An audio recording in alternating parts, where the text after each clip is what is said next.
J'étais chez mes parents et je leur ai annoncé que je rentrais là-bas, en Israël. Et quelques jours après, j'ai eu un message de Bruno Berberès qui me demande si je veux auditionner pour les 10 commandements. Et en fait, quand je suis venue aux auditions, j'ai rencontré Pascal Obispo et j'ai chanté. Et Pascal, il m'a tout de suite pris. Qu'est-ce que Pascal Obispo raconte à propos de toi à ses concerts? Il raconte ça. Il dit à chaque fois que Sharon chante, je me mets à pleurer. Salut Sharon! Salut Alice! Bienvenue dans Bocastory. Merci de m'avoir invitée. Je t'en prie, je suis hyper fière de t'avoir en chair et en os près de moi. C'est moi qui est fière d'être ici. Vraiment. On dit, c'est moi qui suis fière. Alors, on va pas commencer parce qu'on va faire un podcast de 50 minutes, de 50 heures, de 50 jours. Moi, ça me va, hein, de rester dormir ici. Non, mais vous l'aurez compris, on se marre déjà. Sharon, en plus d'être une artiste incroyable, qui est chanteuse, comédienne, autrice, compositrice, toujours dans la création, c'est un peu comme une seconde nature. Elle est très drôle et voilà, si vous êtes patient et que vous avez envie de rire pendant 50 heures non-stop, c'est par ici. Et au passage, n'oubliez pas de vous abonner, de liker la vidéo si vous aimez et laissez-nous des commentaires à Sharon et moi, Sharon Laloum et moi dans cet espace parce que vraiment ça nous fait plaisir de vous lire et c'est un énorme soutien pour nous, vraiment, ça nous aide et ça nous permet aussi de pouvoir continuer à proposer ce format et inviter des artistes aussi incroyables. Je veux juste dire que je suis vraiment heureuse d'être ici. Vraiment, vraiment. Et je suis super fière de toi. Oh. Vraiment, bravo. C'est magnifique, c'est incroyable. Et merci de m'avoir invitée. C'est un grand, grand honneur et bonheur. Waouh, j'en suis émue. Alors, je vais faire une petite présentation de toi. Tu es arrivée en France en 2011, à peu près. Oui. Et tu as foulé les planches des théâtres parisiens, des zéniths dans toute la France. Tu as eu le temps de faire des buzz sur les réseaux sociaux. Et apparemment, quand tu chantes, tu fais pleurer les plus grands. Un certain Pascal Obispo. J'ai hâte que tu nous racontes cette histoire de fou malade. Mais avant ça, on va faire un petit retour en arrière. On va voyager dans le temps. Et j'aimerais que tu me parles de toi en tant qu'enfant. Quel genre de petite fille tu étais? Waouh, ok, quelle intro incroyable. Alors,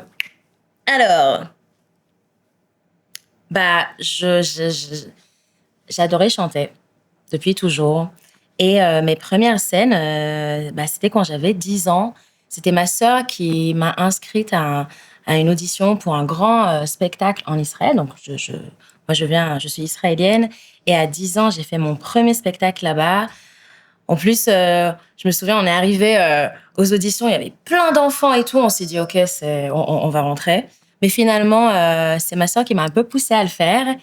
Et j'étais prise et c'était la première scène que j'ai fait. Et de ça, j'ai fait pas mal de scènes. Donc, tu fais une première audition et tu es prise tout de suite? Oui. En plus, pour un spectacle que je connaissais pas. Mais oui, on était plusieurs enfants et je me souviens que j'ai chanté en français. J'ai chanté en français. Et oui. D'ailleurs, mes premières auditions, pas que pour ce spectacle-là, mais les premiers spectacles que j'ai faits, j'ai chanté en français. Comme quoi, c'était toujours en moi la musique aussi française. Et comment ça se fait que tu avais des facilités à chanter en français? Tu parlais le français déjà? Oui, mes parents nous parlaient français à la maison. Après, j'avoue, je répondais toujours en hébreu. J'avais pas envie de répondre en français. Mais la musique française était toujours présente. La double culture était toujours là. Quand je chantais, c'était plutôt en hébreu. Mais voilà, j'ai quand même décidé de chanter en français. Et ça a marché. Et donc, la France t'a toujours rappelé? Un peu, on peut dire ça. Et même, je vais te dire encore plus, à cet âge-là, on écoutait l'album des 10 commandements tout le temps. Et j'adorais la chanson de Myriam, la chanson que j'ai interprétée, donc là, il y a 2 ans, libre. Et c'est fou parce que ça, elle m'a toujours plu, je l'ai toujours chantée. Et 20 ans plus tard, je me retrouve à Paris de la chanter sur scène. C'est vraiment un rêve pour le coup.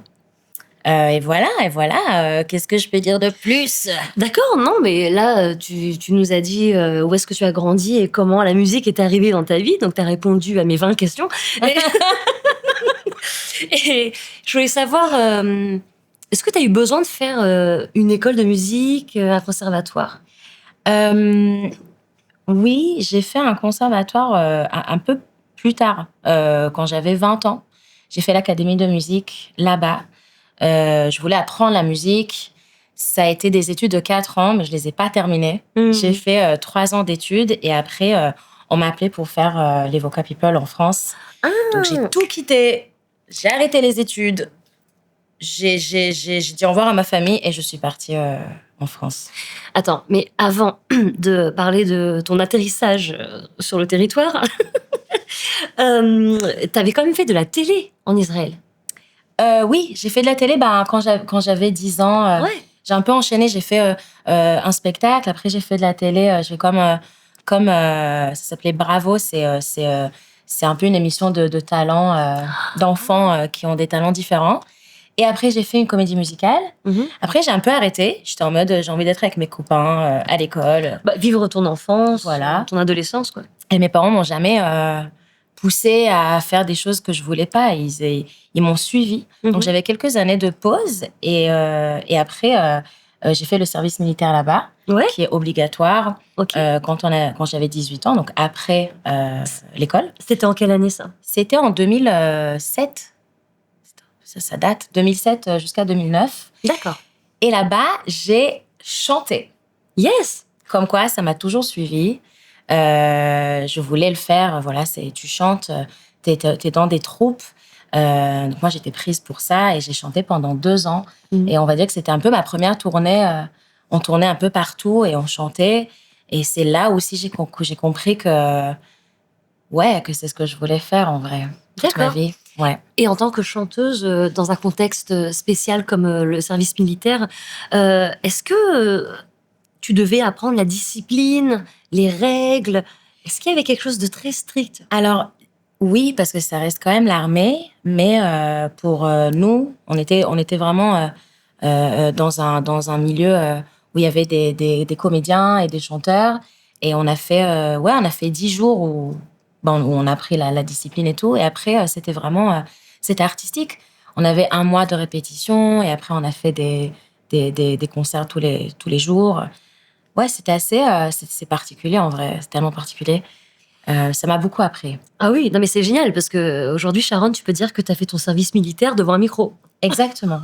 Exactement. Et c'est ça, hein, c'est vrai. C'est fou. Et c'est ça, c'est vraiment ça, je pense, qui m'a appris un peu la discipline de ce métier aussi. À comment faire ça tous les jours. Qu'est-ce que c'était d'avoir son micro et de travailler avec des gens tous les jours, tout le temps. Et c'est ça qui m'a poussée après de faire des études de musique. D'accord. Ouais. Et donc, après ton service militaire, t'as repris des études ou t'es arrivée en France? Non, c'est là où j'ai fait mes études de musique. C'est là où j'ai fait 3 ans au lieu de 4. J'ai pas fait la dernière année parce que voilà, on m'a proposé de venir en France. Mais j'entends là une petite culpabilité. Est-ce qu'il y a un petit regret de ne pas avoir fait la 4e année? Tu sais quoi? C'est assez récent. Avant, non, pas du tout. J'étais plutôt OK avec ça. Et là, c'est pas que je pense que j'ai envie de reprendre les études à fond. De faire vraiment une recherche dans la musique ou d'aller étudier. En fait, j'aime tellement la musique que j'aimerais, apprendre pendant 2 ans le flamenco, faire de la musique classique et être chef d'orchestre. Enfin, vraiment approfondir ça. Et je pense que je le ferai peut-être à ma 2e vie après non, mais tu vois, après une carrière sur la scène, peut-être de faire. Tu me connais, hein, tu l'as entendu, tu sais, tu l'as senti. Non, mais c'est vrai, c'est Oui. vrai. C'est dans mes réflexions, ouais. Ouais, mais tu sais, t'es pas obligé de mettre ta vie sur pause pour reprendre tes études. Enfin, en tout cas, étudier la musicologie. On est entouré Bien sûr. d'artistes, musiciens, chefs d'orchestre, directeurs musicaux.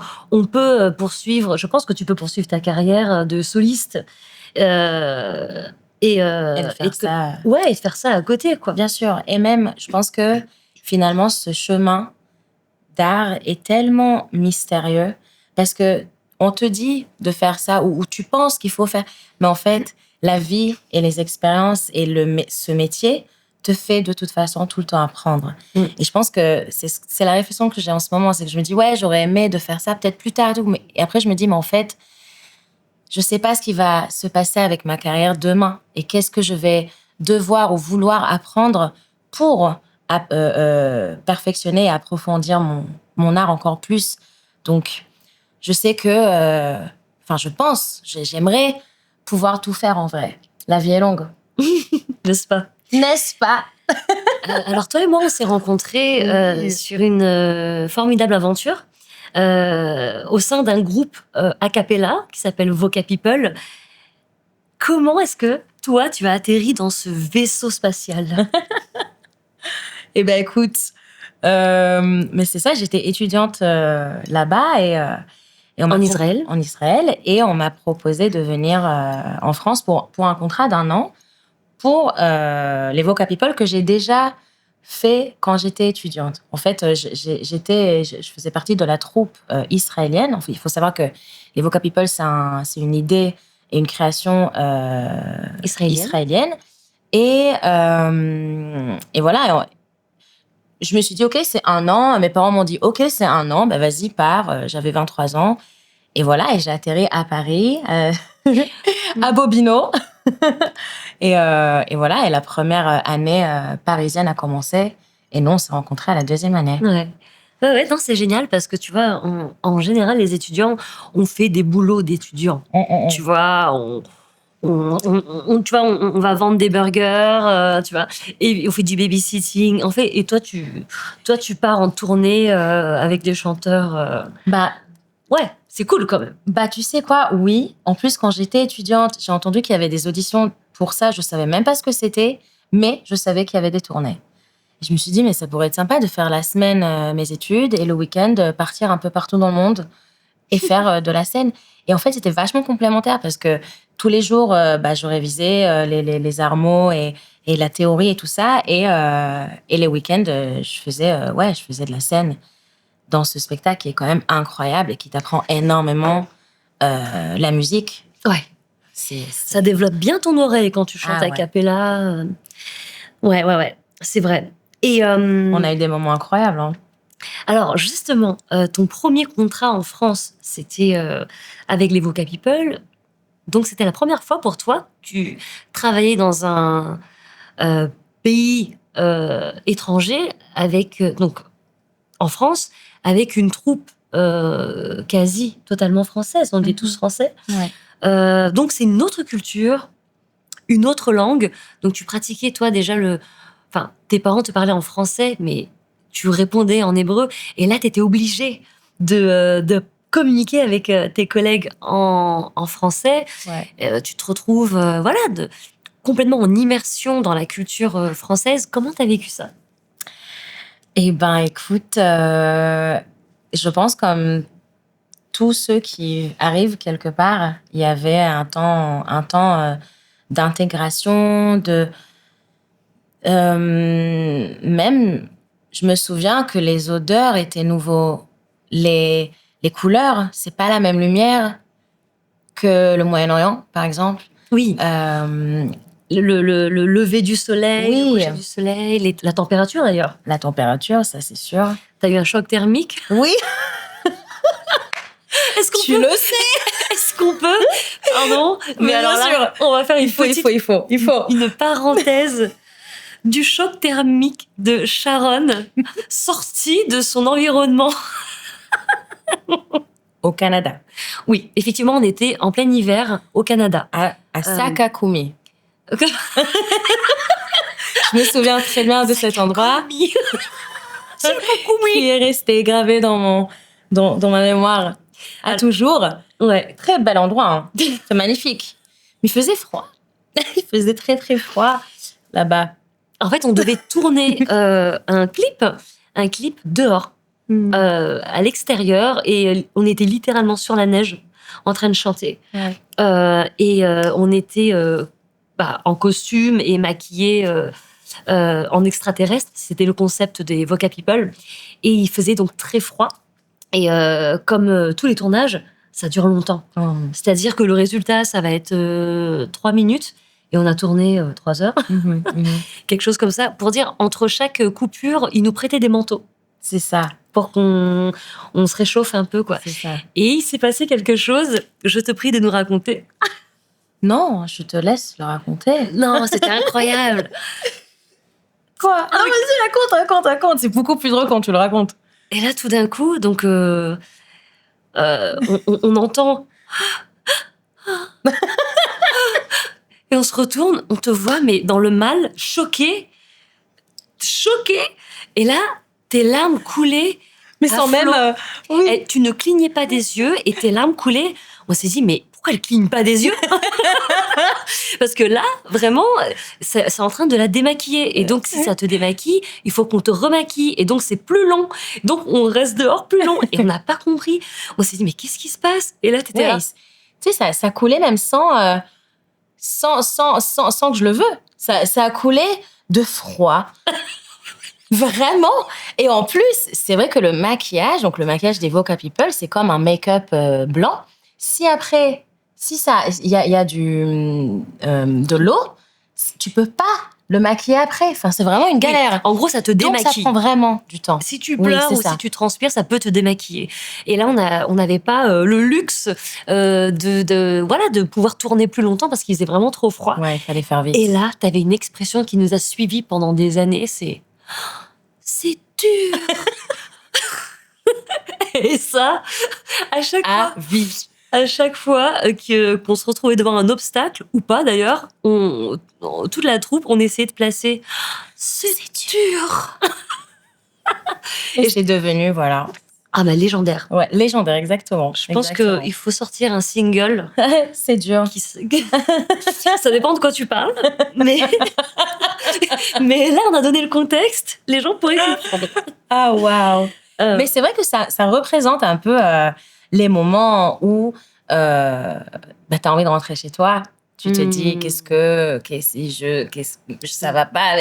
Mais avec ça, il y avait aussi tellement de belles rencontres, dont toi. Oh, mignonne. Mais c'est vrai, toi, tu fais partie de ceux qui m'ont accueilli en France, tu m'as expliqué des choses. Parfois, on rigolait sur pas mal d'expressions ou mon accent ou de choses, mais en vrai, c'est ça la vraie amitié. Moi, ça m'a donné envie de rester, d'apprendre et de me dire que la France, c'est un endroit cool, quoi. Et puis l'humour français. Ah, alors, l'humour français, faut le comprendre. Ouais. C'est vrai que nous, on se rend pas compte. Enfin, moi, personnellement, je suis née en France, donc je me rends pas compte que c'est différent. C'est à travers les dires des collègues et amis étrangers que je comprends que c'est vraiment trash. Ça peut choquer, quoi. Oui, ouais, ou même... je me souviens juste plein de moments où je comprenais les blagues, mais je comprenais pas pourquoi c'était drôle. Et du coup, t'avais compris la blague. Et du coup, non. Mais le jour où j'ai fait une blague en français, oui, qui était drôle, ouais. Là, je me suis dit, ok. Tu l'as mis sur ton CV. Exactement. Je me suis dit, je peux rester. Il y a quelque chose à faire ici. Blague validée. Blague validée, exactement. Mais ouais, ça prend du temps. Et c'est du temps en plus que tu peux pas... comment dire? Ça prend le temps que ça prend. Voilà.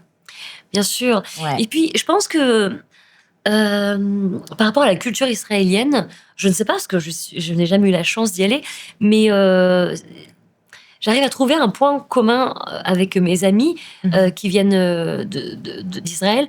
Vous avez une façon un peu de vous exprimer un peu comme à l'américaine. C'est-à-dire qu'il y a ce truc très ouvert, très bright, très oh, it's amazing! Tu vois, c'est génial. Et nous, on l'a pas toujours. C'est en train de changer en France quand même. Mhm. On a ce truc de la culture américaine est tellement présente dans tout ce qu'on regarde et tout ce qu'on écoute, artistiquement parlant, que on peut avoir des mimiques comme ça. Mais à l'époque, donc en 2012, ça ne rajeunit pas, et ben il y avait ce truc où on comprenait pas toujours cette façon très généreuse de s'exprimer que tu avais comparé à nous. Tu vois, par exemple, on va te dire ça va, t'as bien dormi après le tourbus. Parce Qu'est-ce que qu'on tu vas... on voyageait, non, en tourbus.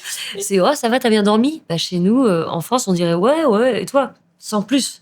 Mais tu vois, par exemple, alors je vais inventer parce que Vas-y, attends. mais toi, ça pourrait être ah ouais, mais vraiment, j'ai dormi comme un bébé. Et tu vois, ça même pour nous, on devait s'adapter parce qu'on s'est dit, ah waouh, elle est en train de nous parler en français avec un ton très américanisé. Et c'était bien pour nous, c'était divertissant, c'était drôle. Et on était attachés à toi pour ta générosité, tes émotions et cette différence.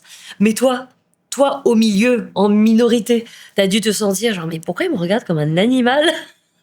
Moi, je parle normalement, c'est juste que c'est en français, quoi. Ouais, bah, tu sais quoi, alors j'ai deux choses à dire là-dessus. Déjà, je pense que c'est vraiment une question de personnalité, Ouais, déjà. aussi. Parce que là-bas, pas tout le monde n'est pas comme ça, Ouais. forcément. Moi, j'ai vraiment ce truc où je suis... Enfin, je peux être émerveillée d'un truc comme dégoûtée. Enfin, tout est assez, on va dire, extrême. Enfin, je sens les émotions. C'est généreux. C'est intense. Ah Voilà, oui. c'est intense. Oui, ça, Je c'est le mot. sens la vie de façon assez intense. Et aussi, ce que je voulais dire, c'est vrai que culturellement parlant, il y a ce truc de américain, comme tu dis, c'est très influencé et c'est aussi oriental.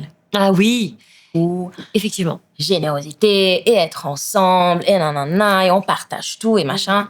Donc je pense que c'est ces deux choses-là, avec le fait d'être quelqu'un avec une certaine intensité, ça a fait ça et ça a fait l'écart, un certain écart avec la culture peut-être française, mais aussi comme je t'ai dit, ça m'a aussi fait déjà ça m'a fait grandir, ça m'a fait comprendre plein de choses et aussi ça m'a fait rencontrer des gens incroyables qui finalement on se comprenait.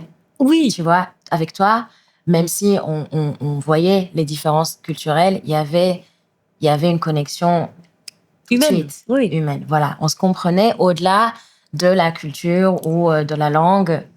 C'est moi ce que je dis, hein. Attention, je vais pleurer. J'ai pas mis du waterproof. Ah mais c'est vrai, c'est vrai. Et d'ailleurs, tu as ému plus d'une personne après ton passage au télécrochet The Voice, pendant que tu faisais Voca People avec nous. Ah, Donc ça ne te suffisait pas d'être en tournée dans le monde entier, il fallait que tu t'exprimes aussi ailleurs, et tu as bien fait d'ailleurs, parce que je pense que ça t'a ouvert des portes aussi. Tu veux bien nous raconter comment ça s'est passé, The Voice, donc vraiment première émission en France waouh. pour toi? Ah, ça, c'était une expérience de fou. C'était en 2015, c'était, je pense, la 3e année de notre tournée des Voca People. C'était Bruno Berberes qui m'a contacté. Donc, Bruno Berberes, qui est un directeur de casting incroyable. On t'embrasse. On t'embrasse. Et voilà, on s'est rencontrés. Et j'ai eu donc l'opportunité de faire des voices. Et je me suis dit, OK, c'est cool, c'est le moment. Je pourrais chanter. Et j'ai chanté une chanson en français à l'audition à l'aveugle que j'ai un peu revisité. C'était un peu en mode un peu plus hip-hop, urbain et tout. Et c'était génial. C'était génial. Et ça m'a fait donc une première expérience à la télé. Ouais, en France. En France, oui. Ouais. En France. Et dans ma vie d'adulte, on va dire, parce que Là-bas, en Israël, c'était quand j'avais 10 ans. Tu te rends pas compte des choses. Tu te rends pas compte des choses. Là, après tant d'années de scène, tout d'un coup, d'avoir les caméras, tu vois, là, on a les caméras. Aujourd'hui, je pense que je suis un peu plus à l'aise, et encore. Mais à cette époque-là, c'était la première fois où il y avait des caméras, il y avait les juges. Les membres du jury. Les membres du jury. Et voilà, et c'était une expérience incroyable, incroyable. Ça m'a fait, pardon, je cherche mes mots. Je suis allée à la rencontre du public français pour la première fois. Ouais. Vraiment, tu vois, parce que nous, on a fait des grosses scènes et tout, mais là, voilà, j'avais des gens qui me parlaient après. J'ai rencontré les Français. Les Français, tout le simplement. public français. Ouais, et en plus, toi, à chaque fois, tu proposes. C'est des vraies propositions que tu fais dans tes choix de chansons. Tu reprends pas simplement une chanson, tu vas chanter ce qui était rappé ce qui était chanté. Tu vois, tu chantes les chansons des autres, mais il y a toujours une grande part de créativité. Oui, j'essaye déjà d'imaginer qu'est-ce que c'est quand moi je chante la chanson, parce qu'effectivement, tu es inspiré par la version de la personne qui l'a écrit, qui l'a composé, qui l'a interprété. Mais après, de se dire, OK, qu'est-ce que je peux emmener de moi, de mon histoire, de qui je suis, en plus. Et j'ai eu cette chance quand même de le faire, sur The Voice. Et alors, je crois que assez vite, tu t'es retrouvée sur scène dans une comédie musicale, We Will Rock You. Yes. Autour des chansons de Queen. Oui. Comment c'était alors? Waouh. Ça, c'était pareil. C'était. En fait, j'ai auditionné. Ah, ok. Et j'étais pas prise. J'étais pas prise pour ce spectacle. Voilà, on connaît, ça fait partie du métier, du jeu. Et quelques mois après, on m'a dit, écoute, Claire Perrault, d'ailleurs, shout out à Claire Perrault, qui est incroyable, qui était incroyable dans ce rôle, va plus faire donc le rôle de Oz. C'était Oz sur We Will Rock You. Et on m'a proposé de le faire. Et bien sûr que la première, c'était 3 semaines après. Donc, j'avais 3 semaines pour apprendre les chansons, le texte en français. Et on va dire aussi que c'était ma première expérience de comédie. Je devais faire rire le public. J'avais vraiment un vrai rôle. Et les chorés et tout ça en 3 semaines. Et des chorégraphies. Oui, et les chorégraphies. Et j'ai dit oui, et je l'ai fait. Je l'ai fait avec mon binôme qui était Jamel Menan. Shout out à Jamel Menan, qui est incroyable aussi dans ce rôle. Et voilà, et ça m'a fait grandir encore, comme ce qu'on a dit au début. Et alors, ça te suffisait pas de faire cette comédie musicale en simultané? Tu t'es dit, pourquoi est-ce que je m'ajouterais pas un petit challenge? Et si je faisais un spectacle avec un orchestre de jazz à Disneyland Paris? Je fais ça la journée, et le soir, je suis au Casino de Paris. Enfin, ça sert à rien de dormir. Ouais, j'avoue, c'était une période folle. C'était fou parce que j'étais prise pour ce spectacle à Disney, qui était un spectacle pour Noël, avec un big band et tout. Enfin, c'était pareil, c'était une super expérience et opportunité.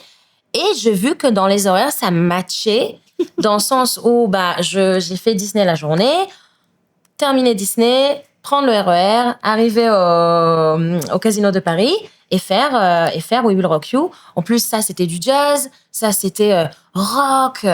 J'étais la leaduse des bohémiens, je criais sur scène, et je chantais du rock, je chantais du Queen. Et voilà, je terminais à minuit. Je peux te dire que j'étais bien. Je rentrais chez moi remplie d'expériences et d'émotions, mais vidée, un peu vidée d'énergie. Ça aussi, ça m'a appris beaucoup de choses.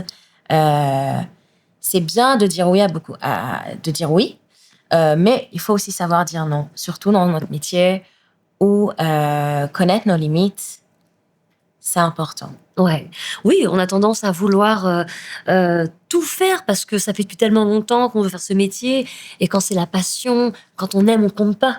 C'est ce qu'on dit. Mais ouais, on a les réponses que quand on tente l'expérience, quoi. Oui, exactement. Donc, tu as vécu un épisode schizophrénique de passer de la diva de jazz dans un spectacle de Noël à la rockeuse, la leaduse de la nuit. C'est ça. Ce qui est une chance de fou, parce que ça montre aussi à quel point on peut avoir plein de facettes différentes et on est fait de plein de choses, tu vois. Et la chance de le faire sur scène, c'est fou.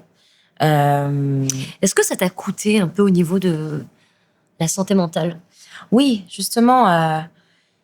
Alors, je regrette pas du tout cette période, mais ça m'a épuisée. Après, j'ai fait comme un burn-out. Il fallait que j'écoute plus de musique pendant un certain temps. On sait très bien à quel point la musique, c'est tout. Enfin, moi, j'écoute tout le temps de la musique. Mais là, j'avais besoin de silence. Ouais. Ce qui fait aussi partie de notre métier.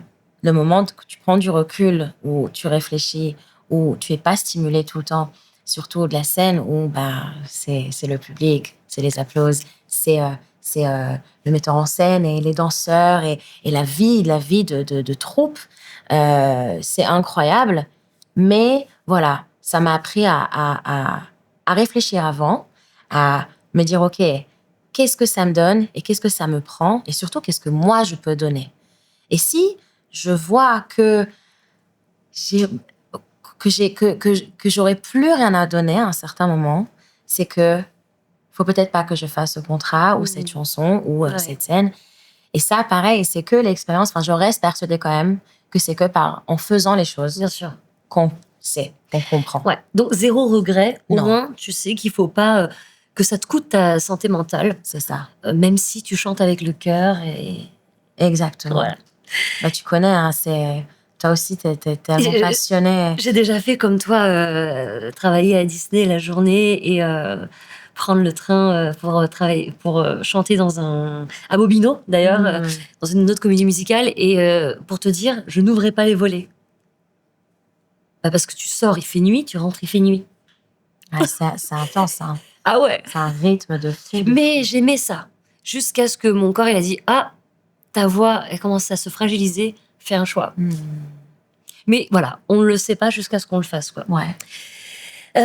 Alors aussi, j'ai vu que tu as eu la chance de chanter aux côtés d'un monstre de la chanson française, Jean-Jacques Goldman.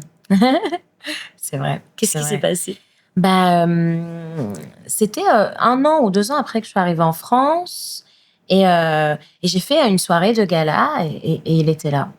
Donc on m'a dit, écoute, il y aura Jean-Jacques Goldman, apprends une chanson à lui. Donc j'ai chanté Pour que tu m'aimes encore. Waouh. Et là, on m'a dit, écoute, tu veux pas faire un duo avec lui? Ok, bien sûr.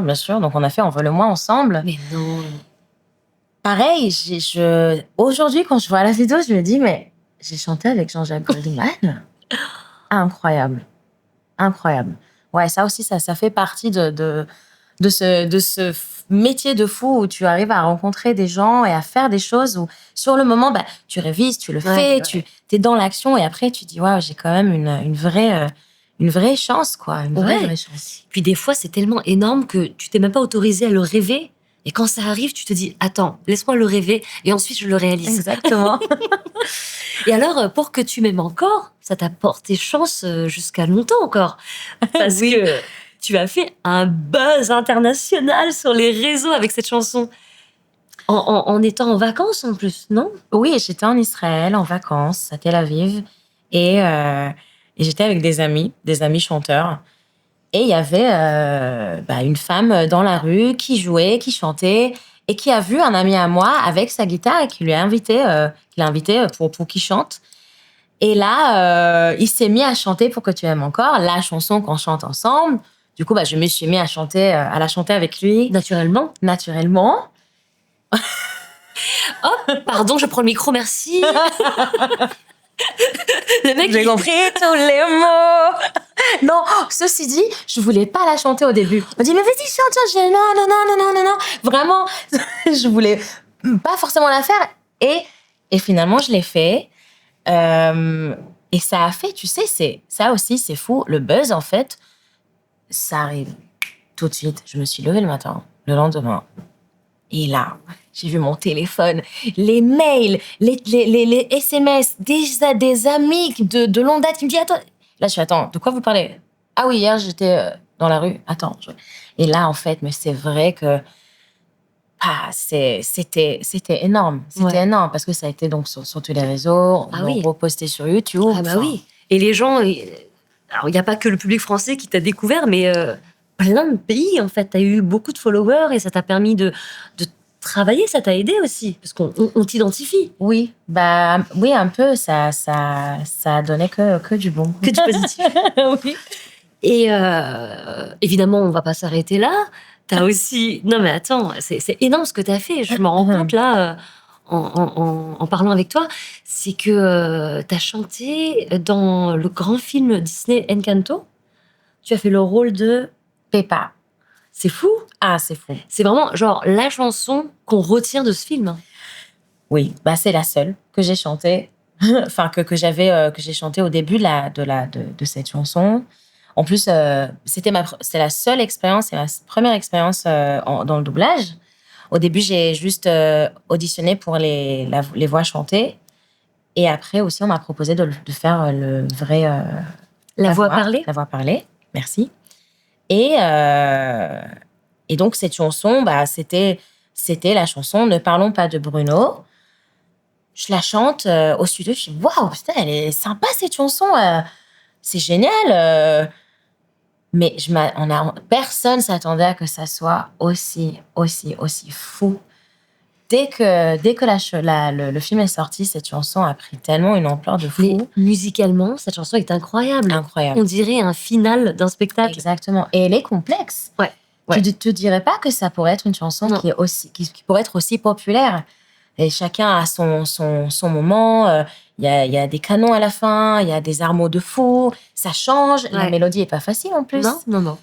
Comme quoi. Mais elle est catchy. Oh, elle est catchy, bien sûr. Elle résonne dans la tête, quoi. C'est vrai. Et évidemment, on va monter crescendo. Attends, mais... Sharon. Non, mais tu te rends compte de ton parcours, hein? Non, mais c'est surtout, merci d'en parler, de mettre... Enfin, c'est incroyable. Moi, je trouve que ton histoire, elle est extrêmement inspirante. Parce que vraiment, t'es arrivée, tu connaissais personne en France, tu faisais encore des petites fautes de français, Toujours. T'étais timide, sauf quand on te mettait un micro. C'est vrai. T'as un micro à la main et ça y est, quoi. T'es partie. Et donc là, ton ascension continue et tu te retrouves sur la scène au milieu de la troupe des 10 commandements. Oui. Tout récemment, là, en 2025. Ouais. Attends, je veux juste dire avant quelque chose.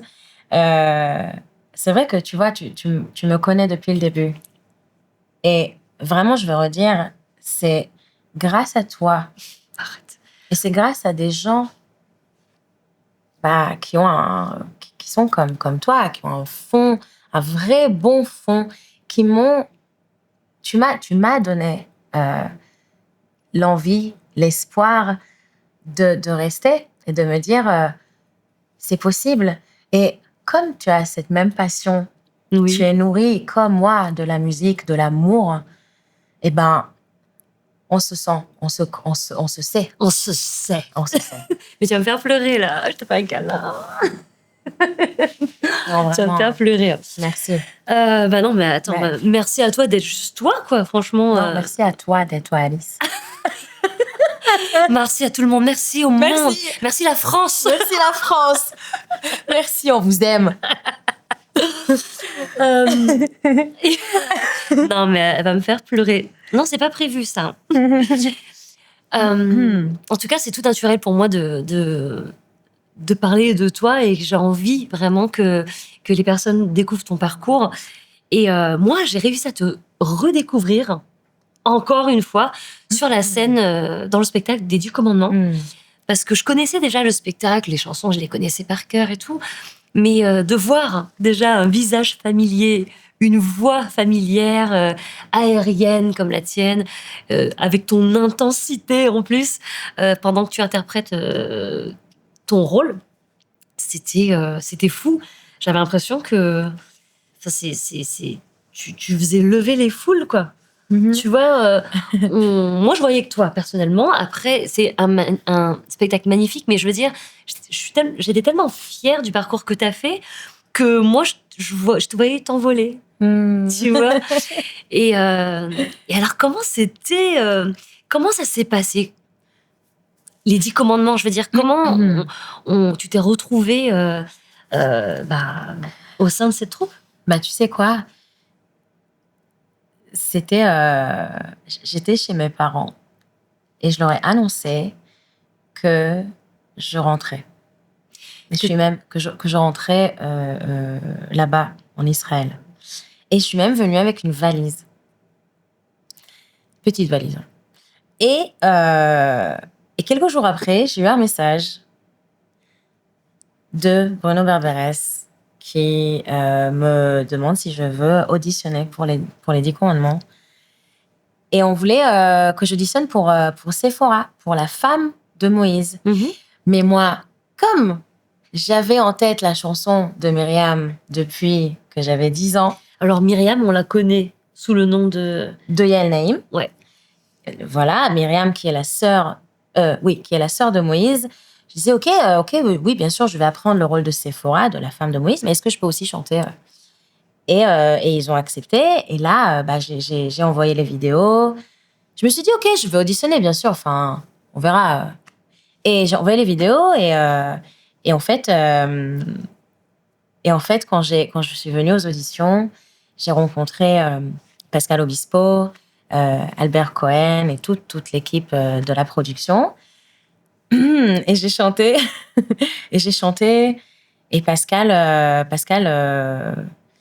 il m'a tout de suite pris pour la comédie musicale. Il était très ému.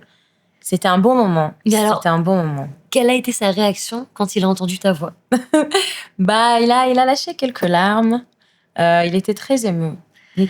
Franchement, c'était un bon moment parce que, pareil, c'était vrai, quoi. Et quand c'était lui qui m'a annoncé, donc sur le moment, il disait, ok, t'es prise. Et là, c'est moi qui me suis mis à pleurer. D'ailleurs, il le raconte dans ses concerts. J'ai eu la chance de faire ses premières parties et il raconte cette histoire parce que c'était vraiment beau. Il s'est levé, on s'est pris dans les bras et tout, et l'aventure a commencé comme ça. Mais qu'est-ce que Pascal Obispo raconte à propos de toi à ses concerts? Il raconte ça. Il dit à chaque fois que Sharon chante, je me mets à pleurer. Et aux auditions des 10 commandements, je l'ai tout de suite pris et c'est elle qui s'est mise à pleurer. Ah ouais. Non, c'est beau. Il faut s'équiper de Kleenex quand vous voyez, en fait. C'est clair. Et entre-temps, tu as eu l'honneur de faire un duo sur son album. C'est ça, c'est vrai. Ouais, pendant les répétitions des 10 commandements à Rome, il m'a appelé, il m'a proposé de chanter dans son album, l'album du duo. Et je me souviens, c'était après une journée de répétition, j'étais dans mon lit et il me dit, voilà, si tu veux, tu peux chanter dans mon album. Il y aura Carla Bruni, Zazie, Anne Silla, et Sharon Frégé. Et là, j'ai fait. Il me dit, est-ce que tu veux? Est-ce que ça... Oui. Bien sûr. mais pareil, c'est fou. C'est incroyable. Et du coup, on l'a fait. On a enregistré avec son équipe dans son studio. Super équipe, super album, ambiance jazz, très beau. Vraiment un album qui rend hommage aussi aux femmes. Et c'était une grande chance de travailler avec lui. C'est quelqu'un, j'ai appris tellement de choses. Et toujours, j'apprends tellement de choses de ce grand artiste qui a fait énormément de choses et qui fait toujours énormément de choses. C'est un vrai. Et voilà. Non, vraiment, c'est un vrai artiste. Pour moi, c'est une inspiration et c'est j'aimerais être comme lui. plus tard, tu vois. Ah oui, Oui, c'est beau. vraiment, Ah oui, vraiment. Parce que c'est quelqu'un qui crée tout le temps. Tout le temps. Ne serait-ce, si c'est pas dans le chant, c'est dans la composition. C'est pas la composition, c'est dans la peinture. Et c'est quelqu'un qui peint. C'est un artiste vraiment Ça, je le complet. savais pas, qui peignait. Waouh, il a des peintures de fou. De fou, de fou, de fou. C'est magnifique, je te montrerai juste après. Avec plaisir. Non, mais c'est fou tout ce qui se passe là. Et là, t'es arrivé, tu sors d'une répétition avec tes danseurs pour un clip qui va sortir bientôt. Oui. Est-ce que tu veux nous en dire plus? Alors oui, je suis trop contente et je suis surtout hyper fière parce que là, j'ai donc travaillé des chansons et j'ai décidé de sortir une chanson avec les danseurs des 10 commandements. Donc, je sors d'une répétition, c'était la première répétition. C'était juste magnifique parce que du coup, c'est en famille. On se connaît tous. Le chorégraphe, c'est Artemus et c'est un de mes meilleurs amis qui a chorégraphié. Les danseurs, c'est tous des danseurs de fou. Et la chanson, on va la tourner dans vraiment pas longtemps et elle va sortir courant février. J'ai pas encore la date exacte, mais elle va sortir courant février. Et voilà, j'ai hâte. Waouh, on mettra toutes les informations en description. Il faut absolument suivre, écouter sur Spotify ce que Sharon Laloum fait. Ça fait vraiment du bien, c'est du velours pour nos petites oreilles. Merci. Et alors, j'ai préparé un petit quiz. Ok. C'est un peu, voilà. Ok. Il faut répondre le plus spontanément possible, même si je sais que tu adores prendre ton temps. Mais c'est bien plus drôle quand tu dois répondre vite. Alors, Ok. Je suis prête. rions aux éclats. Whitney Houston ou Rosalia? Rosalia.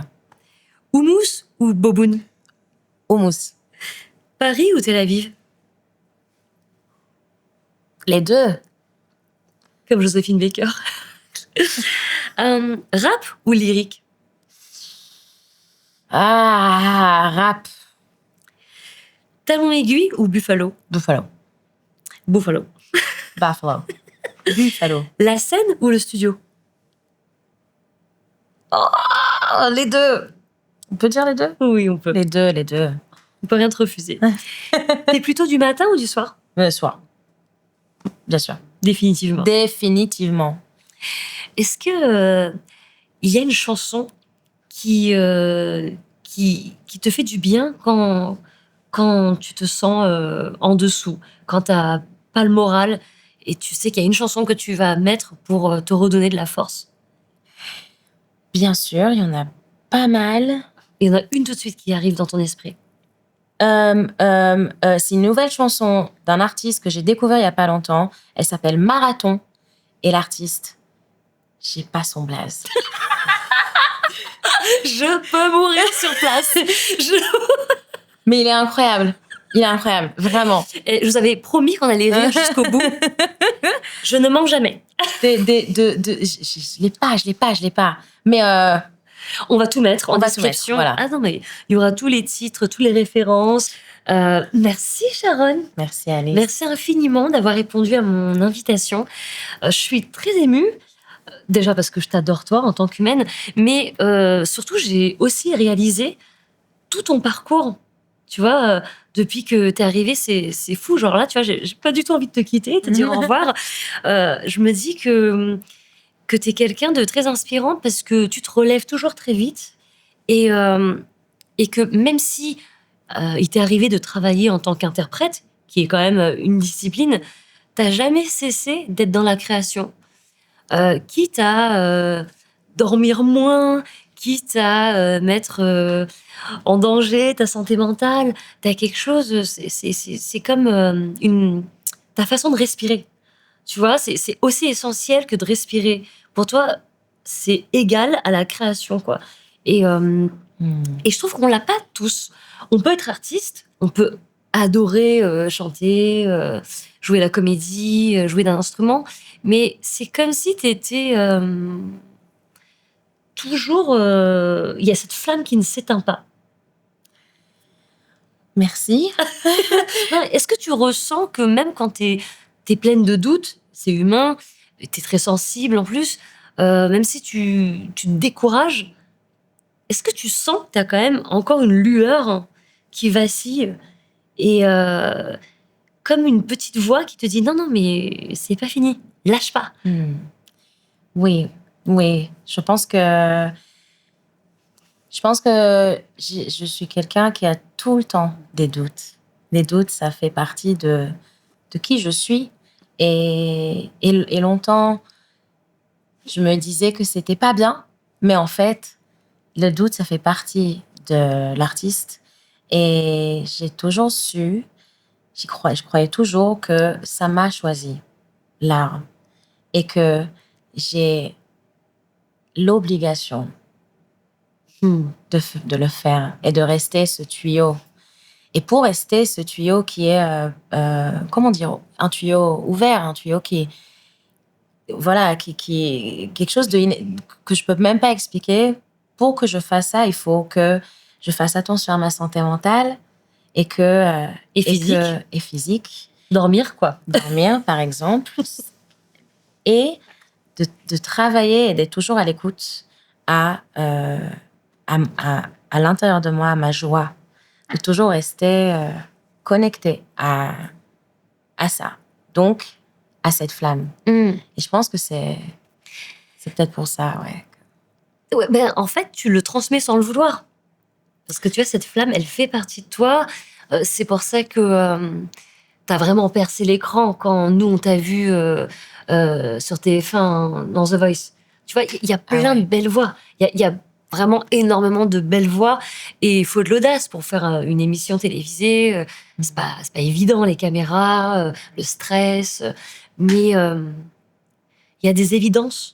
Tu vois, qu'est-ce qui fait qu'on fait un double take sur la télé, on se dit, ah, elle est différente. Et franchement, merci les Voca People de t'avoir contacté pour bosser en France avec nous parce que on t'aurait pas rencontré. Non.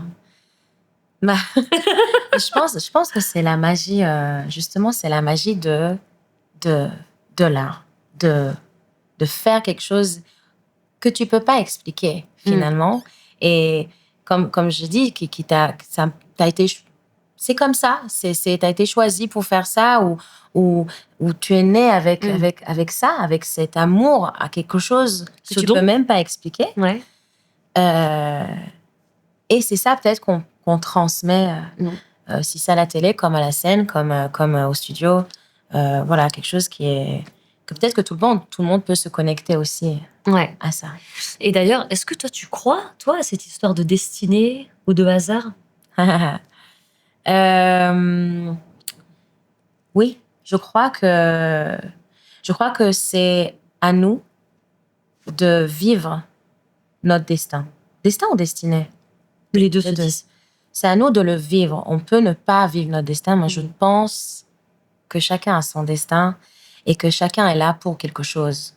Et que chacun a quelque chose à faire sur cette planète. Comme une mission. Oui, comme une mission. Mais après, c'est à nous de comprendre la mission et de se donner les moyens. Ouais. Et si ta mission est de continuer à chanter et à transmettre des émotions, quel thème, quel message, toi, t'aimerais transmettre aux gens? Dans le chant ou en général à travers ta musique. À travers la musique.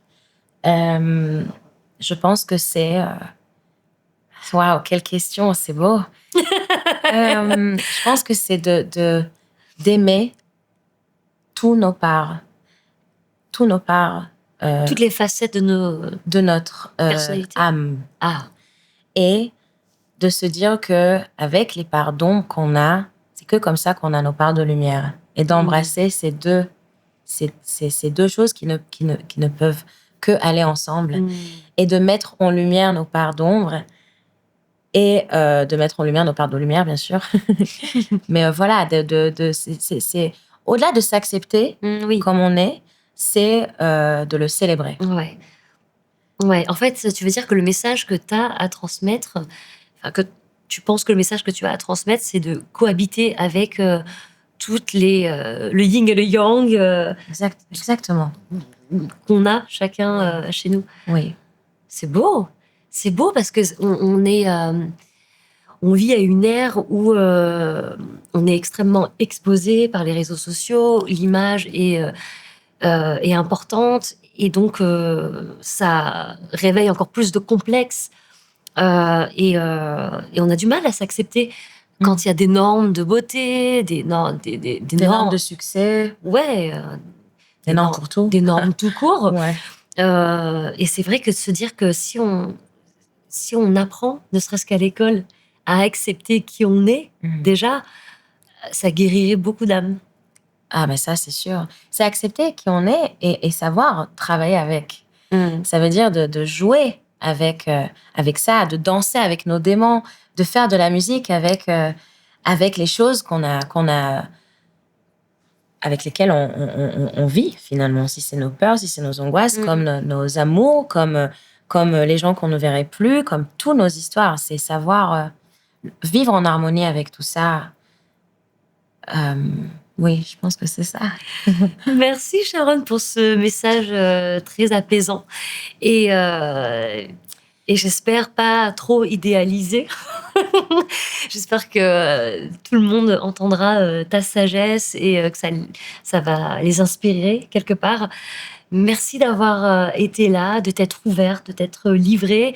C'est vraiment un immense bonheur et honneur pour moi, pour l'aventure de Voca Story, que de te recevoir parce que moi, j'ai été nourrie humainement là pendant notre échange et artistiquement aussi. Et vraiment, j'invite tout le monde, tout de suite, right now, aller écouter la voix de Sharon Laloum. Et c'est pas seulement une voix, c'est aussi un univers et beaucoup d'émotions. Oh. Et merci à toi, Alice, de m'avoir invitée et de faire ce que tu fais, qui est justement de mettre de la lumière dans ce monde. Oh, trop mignonne. Viens, on arrête la guerre ensemble. J'attends que ça. Alors, abonnez-vous à Sharon Laloum, à Vocalis et surtout, mettez-nous en commentaire ce que vous avez pensé de notre épisode et bien sûr, vous aurez toutes les informations concernant Sharon, sa vie pro et perso, son 06, en description. Bisous, bye bye. Bye, merci.